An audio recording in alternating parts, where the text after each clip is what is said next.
bem-vindo ao nosso canal no Spotify. Você ouvirá agora uma mensagem do nosso pastor Daniel Ventura. Deus o abençoe e fale ao seu coração.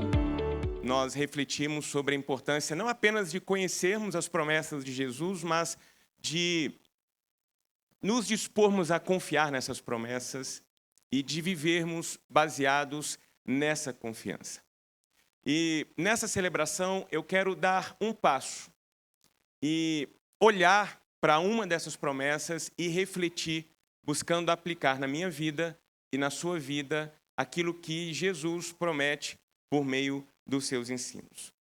E o intuito é até dar um mergulho para que nós possamos compreender muito bem essa promessa, porque parece-me, até pelo tempo que eu tenho de igreja, convivendo com a igreja, que algumas pessoas, infelizmente, se aproximam de alguns textos bíblicos de forma superficial. Parece-me que alguns textos bíblicos não são profundamente lidos, perscrutados, e quando a gente vai de forma rasa ao texto, acaba que a nossa experiência com aquilo que está posto no texto, como palavra de Deus para nós, de alguma forma também se torna rasa. E acredito que com as promessas de Jesus, isso acontece de forma recorrente, porque às vezes a gente não experimenta de forma plena, de forma ampla, aquilo que está posto no texto como palavra de Deus para nós, porque nós olhamos envezados para essas palavras. Ficamos apenas nas aparências, no adorno das palavras e não conseguimos captar exatamente o que está posto ali para nós. E com isso não é raro encontrar na caminhada pessoas decepcionadas com a fé. Ou por que não dizer pessoas decepcionadas com Deus. Mas no fundo, não são pessoas decepcionadas com a fé e nem pessoas decepcionadas com Deus. São pessoas decepcionadas com a imagem ou com as imagens, com a expectativa ou com as expectativas que nutriram em seus próprios corações com relação a Deus. A partir de uma interpretação parcial, superficial do texto. Porque, na verdade, Deus não decepciona ninguém. A verdade fundamentada nas Sagradas Escrituras é que as promessas de Cristo Jesus para nós se cumprem, porque são verdadeiras. Então nós precisamos entender essa diferença. Deus é fiel. As promessas ditas por Cristo Jesus são fundamentadas no caráter de Deus. Deus não nos decepciona. As promessas de Cristo continuam se cumprindo. O que realmente acontece é que em alguns momentos nós nos frustramos com as nossas próprias interpretações e de forma equivocada a gente acaba projetando essas frustrações para com Deus, maculando ou arranhando a identidade desse Deus ao nosso próprio coração. Nós podemos afirmar aqui, dizer que Deus cumpre aquilo que Ele de fato prometeu. Tudo aquilo que Ele garante na sua promessa, descrita na sua palavra, se cumpre. Agora, o que foge a isso está ligado às nossas expectativas e aos nossos ideais, que por vezes são frutos de uma leitura muito intencionada da nossa parte. E eu digo isso porque uma das promessas mais conhecidas nas Sagradas Escrituras, especialmente nos Evangelhos, posso dizer que é também uma das mais mal interpretadas. E eu já tive a oportunidade de ver e ouvir das formas mais absurdas interpretações com relação a esse texto que você, inclusive, conhece de cor, que está registrado no capítulo 6 do Evangelho de Mateus, lá no capítulo de número 33, e eu convido você a acessar aí a sua Bíblia, no Evangelho de Mateus, capítulo 6, verso 33.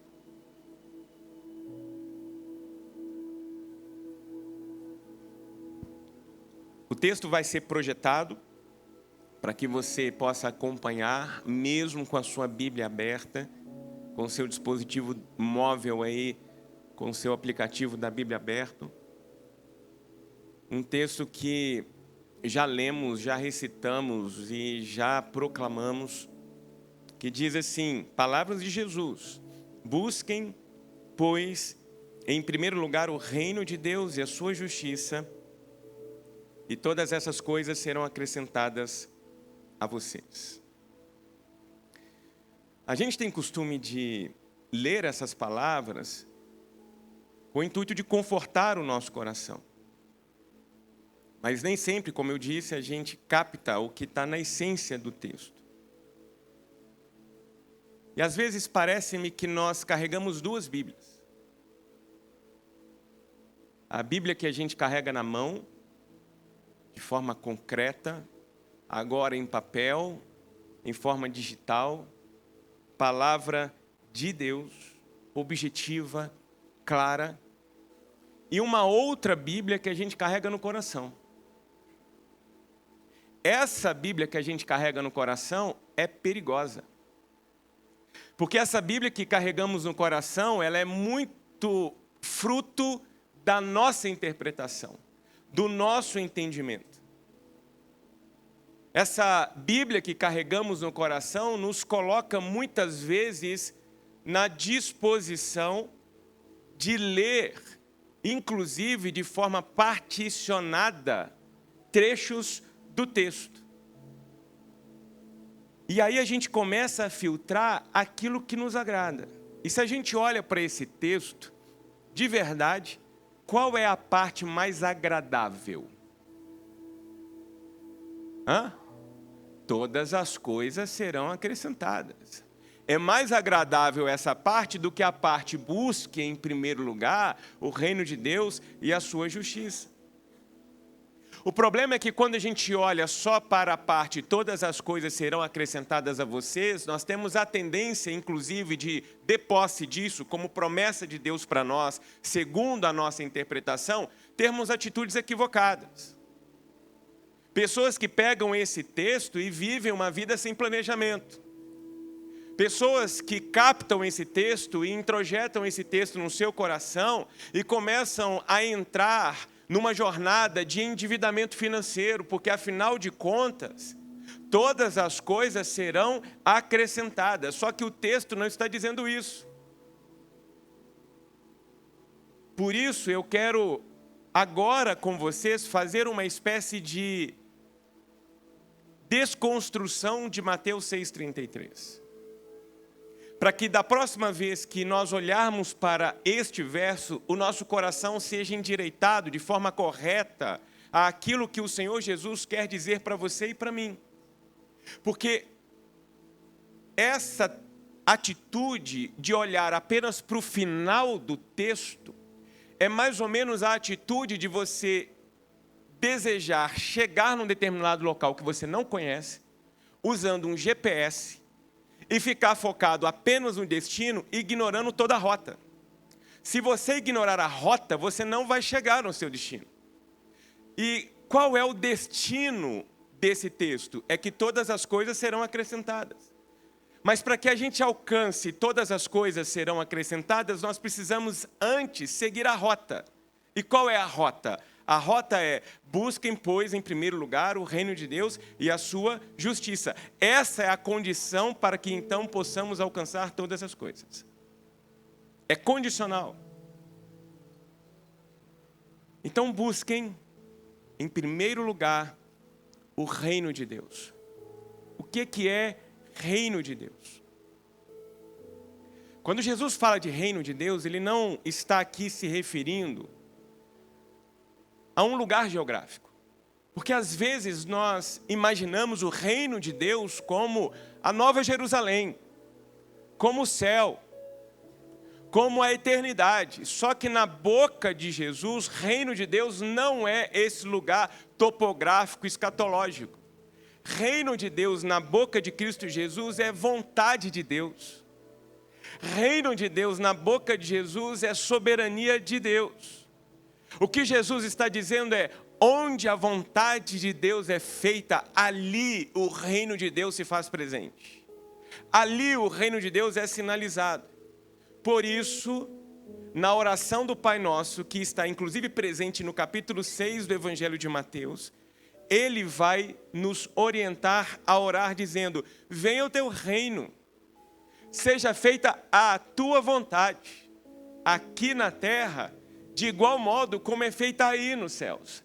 O Salmo 115 diz que os céus são do Senhor e lá a vontade de Deus ela é feita. A terra Ele deu a nós, os seus filhos. E a vontade de Deus só é feita aqui a partir da nossa disponibilidade, da nossa instrumentalidade. Por isso a oração. O desejo do nosso coração é que a vontade de Deus seja cumprida aqui. De que modo? De que o reino se estabeleça. Para que as pessoas contemplem essa presença de Deus em nós, entre nós, através de nós. Então, o reino é percebido, contemplado, quando a vontade de Deus ela é realizada. Então, se você é homem, marido, pai, você mulher, esposa, mãe, você patrão, empregado, você cidadão, você irmão em Cristo que vive conforme a vontade de Deus, onde você está, fazendo o que for, com quem quer que seja, ali o reino de Deus está sendo sinalizado. Essa é a nossa missão, esse é o nosso compromisso.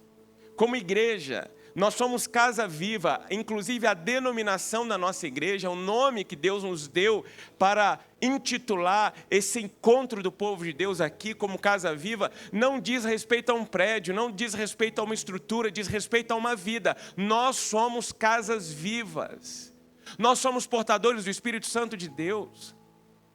Nós é que sinalizamos por meio da nossa vida, das nossas atitudes, os valores do reino onde nós estamos. Por isso, quando andamos, nós temos a missão de expandir o reino. Por isso é que em Mateus 28, quando Jesus olha para os seus discípulos parados e diz o seguinte: olha, saiam, se movam, não fiquem aqui parados, vão viver o que vocês aprenderam comigo. Vão e façam discípulos, vão e batizem em nome do Pai, do Filho e do Espírito Santo. Porque indo, você e eu estamos o tempo todo. Mateus 28, eu cresci numa igreja muito tradicional, liderada por um pastor norte-americano, do sul dos Estados Unidos, numa linha teológica extremamente fundamentalista. E eu aprendi durante muitos anos que Mateus 28 era você colocar um bolo de folheto debaixo do braço, 2 horas da tarde, domingo, e bater palma ou campainha na casa das pessoas para poder entregar um folheto. Até o momento em que a gente cresce, a gente amadurece, a nossa fé se aperfeiçoa, e aí nós vamos entendendo que o que o Jesus está propondo lá não é tarefa, é estilo de vida. Por quê? Porque o nosso campo de missão é onde os nossos pés estão. O que tem a ver a vocação e o chamado? A vocação e o chamado é o que você sabe, as competências que você possui, onde você está, fazendo o que for, ali é o seu campo de missão. Os seus clientes, os seus amigos, os seus alunos, os seus colegas de trabalho. Lá eu não tenho acesso. Lá você tem acesso. Lá é o seu campo de missão. Lá você precisa mostrar que Deus ama, que Deus é justo, que a paz de Deus que excede todo o entendimento é a resposta de muitas angústias. Isso a gente não apresenta em folheto, isso a gente vive. E vive de modo a, por isso, denomino vocês como povo cheiroso, a exalar esse perfume. De modo que quando a gente chega, muda tudo. Na hora em que a gente fala, tudo se transforma. Por quê? Porque não tem a ver com a gente, tem a ver com o Espírito Santo de Deus em nós. Não tem a ver com a gente, tem a ver com o reino de Deus sendo estabelecido ali. Então, isso é que significa reino de Deus. Agora, Jesus diz também a respeito da justiça. É para buscar o reino de Deus, como também é necessário que busquemos a sua justiça. Justiça aqui não é um conceito abstrato. Justiça aqui tem a ver com a forma que Deus deseja que você e eu vivamos a nossa vida. De forma justa, de forma correta, de forma íntegra. Obedientes à vontade de Deus. Qual vontade de Deus? A vontade moral de Deus está na palavra de Deus. O que podemos, não podemos, devemos ou não devemos. Está lá, estabelecido como regra para nós, é simples. E quando eu desejo fazer a vontade de Deus, eu estou naquele exato momento buscando o reino de Deus. E quando eu ando de acordo com essa vontade, eu estou, na verdade, andando nas veredas da justiça de Deus. Sabe o que é você desejar ser um homem segundo o coração de Deus, uma mulher segundo o coração de Deus, viver consciente de que você está diante dos olhos de Deus e tudo o que você faz tem que ser feito para agradar o coração de Deus? Não tem como dar errado, não tem.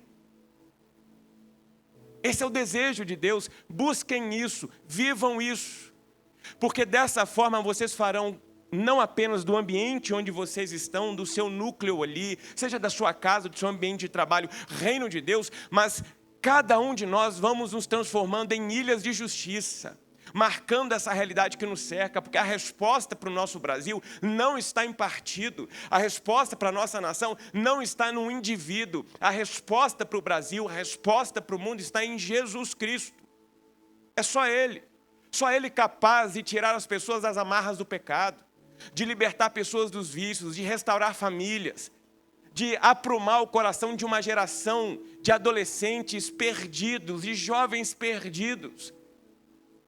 Não tem terapia no mundo, não tem consultório no mundo, não tem penitenciária no mundo que é capaz de mudar o caráter de uma pessoa. Só Jesus, só o Evangelho de Cristo Jesus. E você e eu somos portadores disso. Por isso que ser igreja transcende essas quatro paredes. Por isso que ser igreja tem a ver a forma como você e eu vivemos a nossa vida no dia a dia. Porque as pessoas estão olhando para nós, para o nosso casamento, Júnior, para a nossa família, Márcia. E sabe o que as pessoas desejam? Elas desejam isso. É isso que as pessoas desejam. Ninguém entra num casamento desejando o divórcio.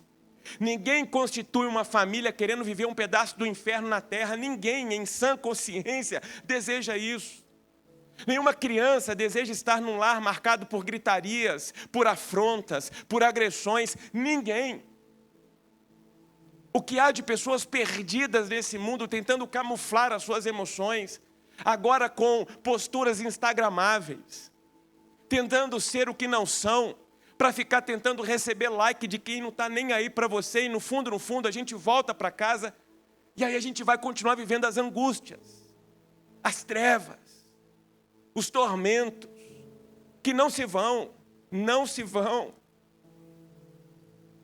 Só Deus é capaz de iluminar a nossa alma e trazer luz plena para a nossa vida, de modo que os nossos olhos comecem a brilhar e comecemos a enxergar a vida da forma correta, a viver a vida da forma correta. Por isso o convite do Senhor Jesus. Busque o reino e busque a sua justiça. Mas ele acrescenta uma ênfase. Façam isso em primeiro lugar. O que significa em primeiro lugar? Muitos pensam que, em primeiro lugar, é uma referência que Jesus está fazendo à quantidade. Há uma postura de hierarquização. É ler mais a Bíblia, é ir mais à igreja, ou passar mais tempo na igreja, é cantar mais cânticos. Só que Jesus não está falando de quantidade. Quando ele fala de primeiro lugar, ele está falando de qualidade. Buscar em primeiro lugar o reino de Deus não é colocar o reino de Deus no topo, ou no degrau de cima. Quando ele diz, busquem em primeiro lugar o reino de Deus, ele está dizendo o seguinte, olha, que o reino de Deus, a justiça de Deus, seja o centro da sua vida.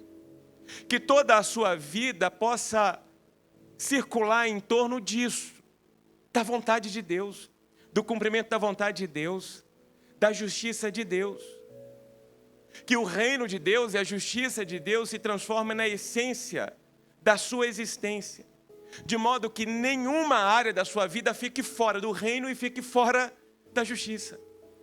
Então não interessa se você está em casa, se você está sozinho, se você está acompanhado dos seus filhos, se você está dentro do seu quarto com a porta fechada, diante de um teclado, de uma tela, a um clique de distância de qualquer coisa, não importa se ali você está consciente de priorizar na essência o reino de Deus, seus olhares, seus ouvidos, suas mãos, seus pés, sua vida, sua alma serão conduzidos pela vereda da justiça.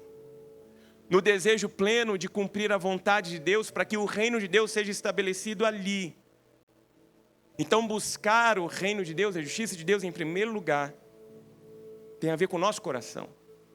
Tem a ver com as escolhas que você e eu tomamos diariamente, mergulhados nessa realidade na qual nós estamos inseridos. Nós somos os protagonistas das nossas histórias.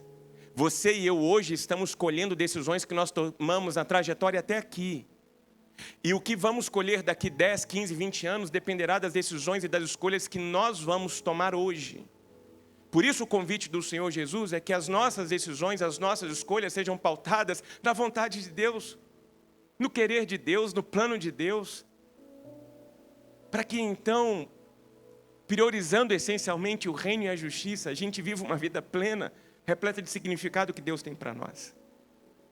Aí então, a gente chega na parte final do texto, que todo mundo gosta. Busquem, pois, em primeiro lugar o reino de Deus e a sua justiça, e todas essas coisas serão acrescentadas a vocês. Que coisas são essas? São exatamente as coisas que ele havia dito antes. Por isso é que você não pode pegar um texto, pensar esse texto, do contexto, usar como pretexto, porque não funciona assim. Se você pega um texto e está faltando informação, leia atrás. Não conseguiu entender, leia o capítulo. Não conseguiu entender, leia o livro, porque tem um sentido as palavras. E quando o Senhor Jesus vem trazer para nós, essas coisas serão acrescentadas, ficou um vácuo aqui. Que coisas são essas? São as coisas essenciais que ele havia dito antes: comida, bebida e vestes. Aquilo que sustenta a sua vida, essas coisas lhe serão acrescentadas. Afinal de contas, este texto está dentro do Sermão do Monte. Jesus vem no capítulo 5 abrindo com as beatitudes, com as bem-aventuranças, entra no capítulo de número 6 e começa aqui a falar especificamente sobre ansiedade. É o que está no tópico anterior. Ele está tratando sobre um assunto que parece que Jesus escreveu isso no Twitter, ou agora é X, né? No Facebook ou no Instagram, da semana passada, porque ele está tratando de ansiedade, sobre essa tentativa nossa de controlar tudo, sobre esse jeito esquisito nosso de ficar tentando tomar a vida pelas rédeas, especialmente nós que fomos sacudidos pela pandemia e aprendemos, ou deveríamos ter aprendido, que nós não controlamos a vida. A gente sequer consegue controlar a nossa agenda. E o que está sendo posto para nós aqui é exatamente esse cuidado. E aí vem as palavras do Senhor Jesus no verso 26, 28 e 29. Observem as aves do céu. Não semeiam, nem colhem, nem armazenam em celeiros. Contudo, o Pai Celestial de vocês as alimenta. Verso 28. Vejam como crescem os lírios do campo. Eles não trabalham nem tecem. Contudo, eu digo a vocês que nem Salomão, em todo o seu esplendor, vestiu-se como um deles. E ele conclui: portanto, não se preocupem dizendo o que comeremos, o que beberemos, ou o que vestiremos, pois o Pai Celestial de vocês sabe que precisam delas. É disso que Jesus está se referindo, que quando nós buscamos em primeiro lugar o reino de Deus e a justiça, essas coisas nos serão garantidas. Aqueles que andam pela vereda da justiça, aqueles que caminham na vontade de Deus, não precisam se preocupar. Por quê? Porque Deus jamais deixará faltar. Guarda isso no seu coração. Não precisa se preocupar, porque Deus jamais deixará faltar. Você é testemunha disso. Eu tenho certeza de que se nós franqueássemos aqui o microfone a cada um de vocês, ouviríamos por horas, sem fim, testemunhos do cuidado de Deus, da bondade de Deus, da graça de Deus, nos sustentando, nos surpreendendo. Então o que o Senhor Jesus está fazendo aqui não é um chamado prodigioso para experimentarmos milagres sobrenaturais aqui, não, extraordinários aqui, não. O que Ele está propondo aqui é: confie no cuidado de Deus. Confie no cuidado de Deus. Nós cantamos isso aqui, Jane. Ele não falha, Ele não tarda, Ele não chega atrasado. Ou a gente acredita nisso, ou vamos parar de cantar isso, porque senão são apenas palavras soltas ao vento. Porque a vida, meus queridos, tem as suas contingências e está cada dia mais difícil. É a injustiça se aflorando, é a maldade dando cada vez mais as suas caras. Como viver diante de uma realidade nua e crua como essa? De corrupção, de desigualdade. Eu digo para as pessoas, é só com Deus, e com Deus já está difícil. Imagina sem Ele. Por isso a proposta do Senhor Jesus para nós. Nós precisamos crer nisso. Lembra das palavras do salmista, lá no Salmo 37, verso 5? Olha a declaração dele. Eu já fui jovem. Hoje eu sou velho. Mas uma coisa que eu aprendi a ver nessa caminhada toda da vida é que eu nunca vi o justo desamparado, nem a sua descendência mendigar o pão. Quem é o justo aqui? É o que anda na vereda da justiça. É o que busca em primeiro lugar a justiça, a integridade, a vontade. É aquele que faz se cumprir sobre a sua vida, custe o que custar, o reino de Deus, porque a primazia do seu coração é agradar o coração de Deus. Ou nós seremos testados na nossa fé e na nossa confiança em Deus, no dia a dia, demonstrando, Deus, eu confio no Senhor que não vai falhar. Tem uma música antiga lá da época da Bíblia que me falava esse negócio. Eu só confio no Senhor que não vai falhar. Lembra lá? Não vai. Já falhou, irmã, assim? Nunca falhou. Nunca. Nunca. Sabe por quê? Porque você é filho, você é filha dele. Ele te criou, ele te ama. A maior prova de amor dele por você está em Jesus Cristo, que foi cravado naquela cruz. Ele se entregou, ele se tornou homem, ele saiu do trono da graça, da eternidade, se tornou homem, trono temporal no Cronos, para dizer para você, eu te amo, estou com você, estarei com você, eu vou cuidar de você em todo o tempo. Fica firme, vai ter luta sim, vai ter aflição sim, vai ter dificuldade sim, vai ter injustiça sim, porque eu passei por isso, mas eu venci, e juntos nós somos mais do que vencedores. É isso que Deus deseja fazer com você, comigo. Nos fortalecer, nos equipar de uma fé, de uma confiança. De que mesmo que não compreendamos, nós vamos sim confiar, porque o nosso Deus é o nosso Abba, é o nosso Pai. Eu falo isso para o meu filho desde que ele era pititico lá. Meu filho, você obedece, você obedece não é porque você concorda, não tem a ver com concordância. A obediência tem a ver com confiança. Nós precisamos aprender a confiar em Deus, nos planos de Deus.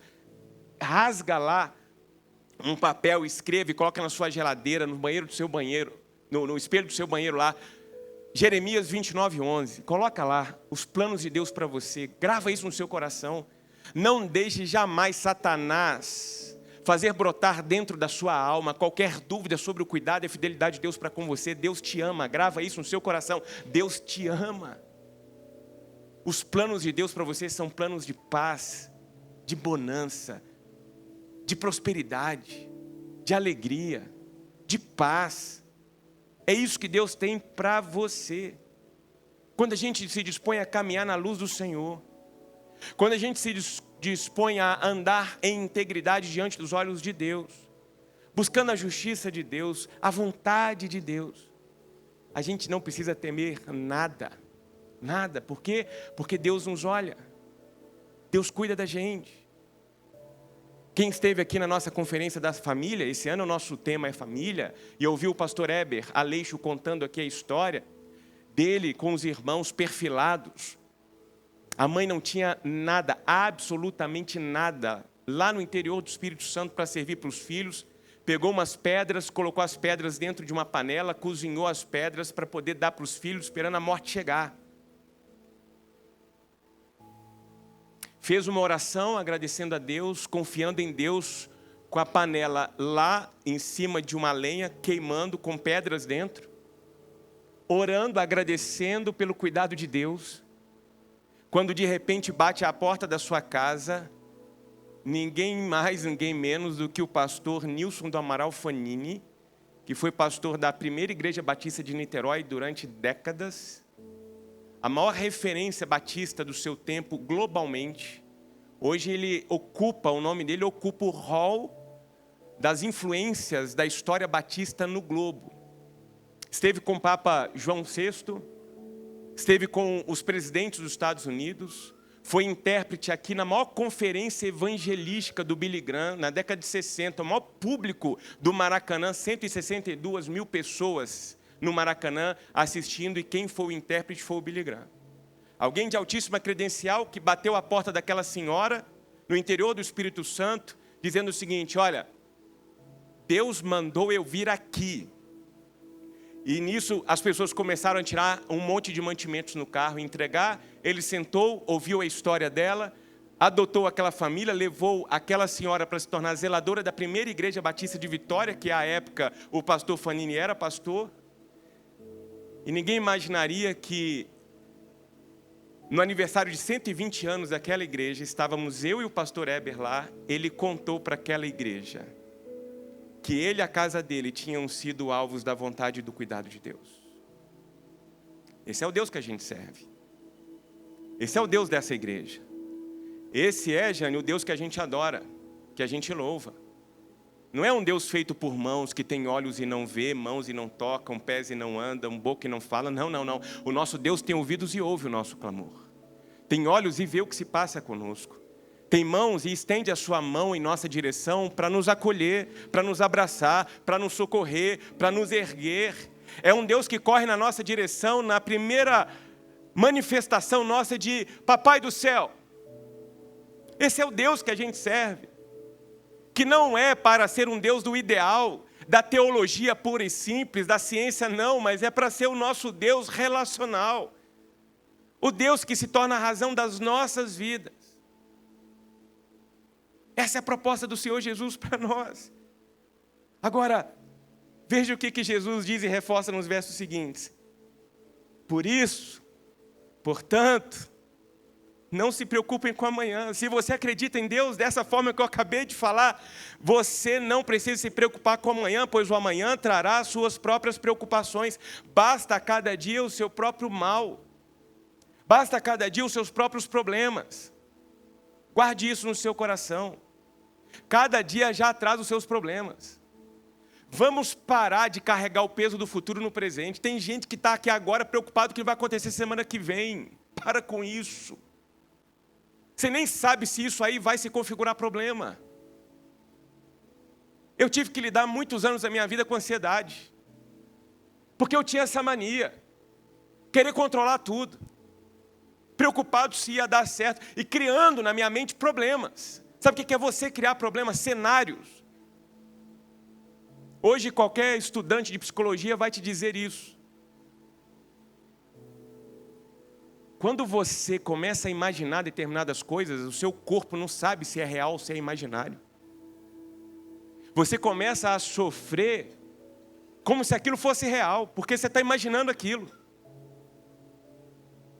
Olha onde a gente chegou.